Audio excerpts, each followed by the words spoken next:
Para você que continua com a gente aqui no YouTube do Portal UAI, o Em Minas de hoje recebe o Frei Luiz Antônio Pinheiro, prior provincial dos agostinianos. Frei, muito obrigada. A gente continua esse papo que estava muito interessante. Gente, o Frei foi que esteve mais tempo com o Papa Leão XIV na vinda dele aqui a Minas Gerais. E a gente está aqui, falando sobre como vai ser esse pontificado.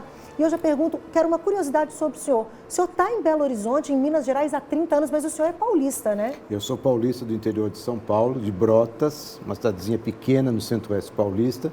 Mas depois do seminário menor que eu fiz em Bragança Paulista, toda a minha formação, filosofia, teologia, aqui em Belo Horizonte, fora 5 anos que eu estive em outros estudos, mas todo o meu ministério, seja como professor, como padre, como educador, tem sido aqui em Belo Horizonte. Agora vamos falar sobre os agostinianos, o Papa como sendo um Papa agostiniano. Vamos falar dessas características do que é ser agostiniano e o que a gente pode esperar desse pontificado. Perfeitamente. Então, a Ordem de Santo Agostinho foi organizada no século XIII, mas ela traz a herança de Santo Agostinho, que é lá do século IV, do século V. E as suas marcas características são a busca de Deus, a interioridade, a vida em comum com acento especial sobre a amizade e depois a disponibilidade para estar ao serviço da igreja onde for necessário.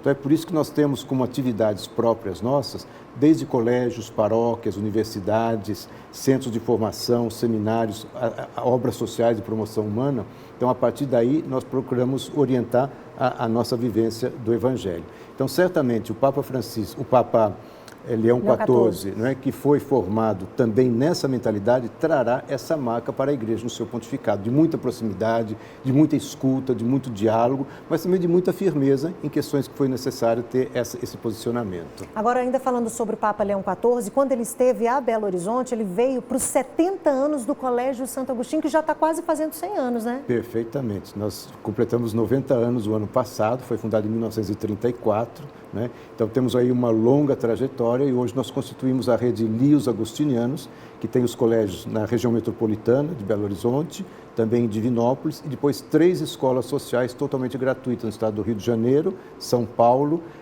e também aqui em Belo Horizonte.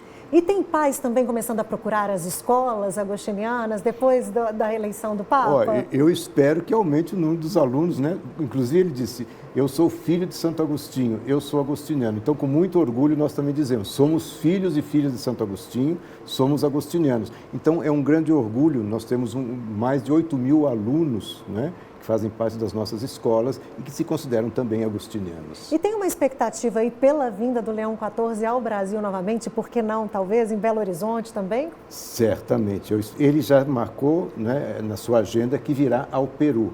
Imagino que virá a outros países da América Latina. E ele foi convidado, inclusive, para dar o retiro dos bispos este ano, só não pôde vir porque foi eleito Papa. Então agora mudou todo a configuração do Senado, a agenda, né? Mas eu tenho certeza que ele virá em breve ao Brasil e espero que venha a Belo Horizonte também. E se ele for ao Peru, o senhor vai estar lá? Vamos ver, vai depender um pouquinho das atividades nossas, dos nossos compromissos. Mas seria, né? Mas seria muito interessante e faria muito questão de estar presente. Uma oportunidade de reaproximação, né? Perfeitamente. Mas eu tenho certeza que eu vou estar com ele em setembro, que nós temos a grande reunião nossa, que é o capítulo geral, que é a máxima Assembleia dos Agostinianos, e normalmente em ocasiões como essa, o Papa nos recebe. Então será a oportunidade certamente de abraçá-lo e de cumprimentá-lo. E será que nessa ocasião pode ter mais uma vez uma cervejinha? Se não uma cerveja, pelo menos um bom vinho italiano. E dar um passeio com ele para conhecer alguma coisa em Belo Horizonte. Isso aí, será que as cervejinhas da capital dos bares? Isso daí já é mais difícil, né? Mas por que não uma cervejinha ou um vinho novamente com ele, certo? Perfeitamente. Um ambiente assim fraterno, de amizade, tudo isso é bem-vindo. Ok, agora vamos falar um pouquinho sobre como ele apareceu a primeira vez, por exemplo, logo no primeiro discurso. Ali ele já mostrou que ele era um Papa simples, humilde, desde as vestes, seguindo também ali os passos do Papa Francisco, certo? Sim. Então, ele é de temperamento, né, ele é muito afável, muito próximo e relativamente tímido. Mas ele se faz, né, presente com as pessoas quando ele se sente bem à vontade. E você nota que ele estava visivelmente emocionado. Né? Não chegou a derramar lágrimas, mas ele estava visivelmente emocionado. E depois tem um fato curioso, que normalmente os últimos papas, quando apareciam no balcão de São Pedro, falavam improvisamente. E ele não, ele preparou né, o discurso. E eu tenho notícia de primeira mão, Opa! que eu fiquei sabendo do assistente-geral nosso que esteve conosco no Peru a semana passada, dizendo que aquele discurso ele escreveu na chamada Sala do Pranto, que é quando o candidato, quando é eleito Papa e aceita, ele vai para aquela sala para ser paramentado com as vestes papais. Sim. Né? Invariavelmente o candidato chora porque fica emocionado, é muita coisa. Né? E foi ali que ele preparou aquele discurso de próprio punho, que inclusive agora vai ficar arquivado no Arquivo Central da Ordem Agostiniana lá em Roma. Oh, gente, que bonito, que curioso, né? E a gente perceber esses detalhes, inclusive da emoção dele nesse momento. Perfeitamente. Agora, vamos voltar à questão dos Estados Unidos, porque Robert Prevost, o nome dele de batismo, é dos Estados Unidos, Califórnia, se eu não me engano, é isso? Chicago. Chicago.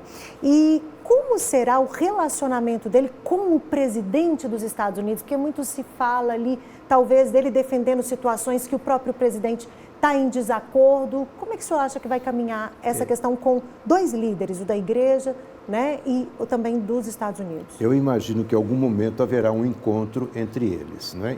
Mas eu acho que ele vai marcar muito firmemente as posições dele em prol da paz, em prol dos migrantes. Ele já se pronunciou a respeito disso, né, recentemente também em uma entrevista.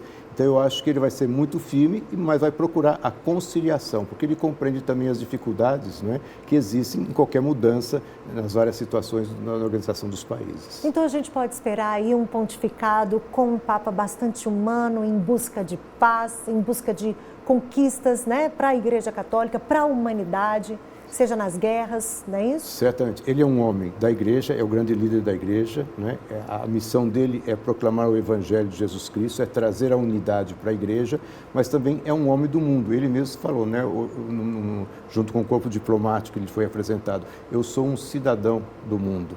Então, é um cidadão, né, que vai trazer muito bem também para o mundo, para toda a humanidade, congregando-a naquelas causas em torno da paz, da justiça, da verdade, da fraternidade. Ok. Frei, muito obrigada por estar aqui com a gente hoje, por esclarecer, por trazer curiosidades, essa riqueza tão grande sobre Robert Prevost, agora o nosso Papa Leão XIV. A gente espera que ele venha em breve ao Brasil. Vamos e torcer. Aguardamos um reencontro de vocês e vai fotos. ser uma grande alegria. E o senhor está convidadíssimo para vir aqui nos contar quando esse encontro Perfeitamente, acontecer. estou à disposição e agradeço a oportunidade uma vez mais. Muito obrigada, uma ótima noite para vocês e até a semana que vem.